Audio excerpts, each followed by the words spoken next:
namhlanje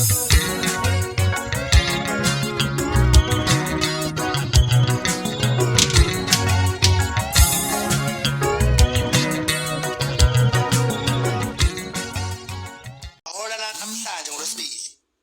uyazi kodwa kuthiwa asinavelu uyazi indaba kodwa amabhenki amkumanje nje ayapepenyeka awona nkinga cabanga ngoba ikhadi lami elilodwa my black card ithathwe usisi wami ngangikade ngithi akathenge pizza sisemkhuze cabanga ikhadi lami likusisi wami uhambe nalo emsebenzini le kude ngithe ngizolithatha mhla sihlangana cabanga yes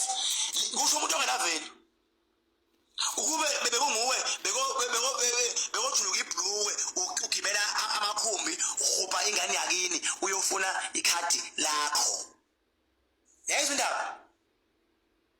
ngafona manje ngimbuze ikhadi lami awuthi ngimfonele emini uthena angimsendele imali bengiba nje lobuthongo ngayibuza ukuthi ubengasebenzisa ingane ikhadi lami awuthi ngimfonele manje ingane yakhe ithi my sister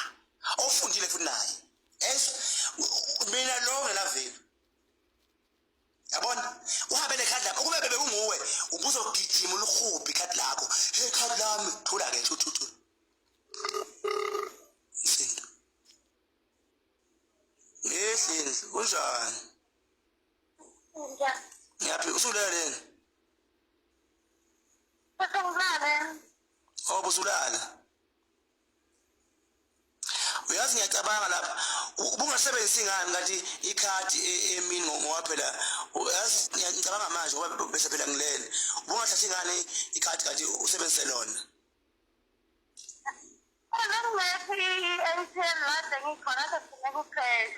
oh ibingeke ATM oh hayi bese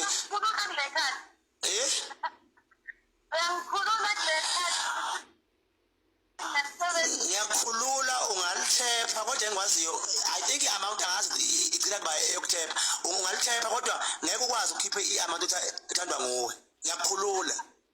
hayi baba khululile nesengizoliqala phela ngihloniphe ayikho inkinga hayi kodwa into ke mawusubuyisela back imali kulona uzokunika i-account number ngizokucharge u50% interest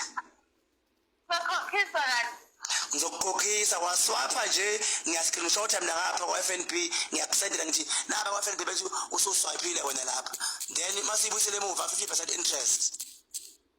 hayi ngizwa kahle hayi alright-ke Mahlenjeniza uphile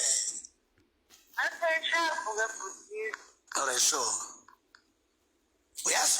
uhambe nekhadi lami engihola ngalo cabanga bafowethu angikhulumi nje ngekhadi ikhadi wekhuzelihle engihola ngalo lihambe nengane yakithi yahle emotweni iyothenga ipizza ithengela abazali ekhaya yahamba nana ekhaya anginendaba futhi nalo ungaphela ngisho uthi umanzi ikho anginankinga nalo uyaswa manje hey fake ngoku kukhuluma njalo ubhuti bafowethu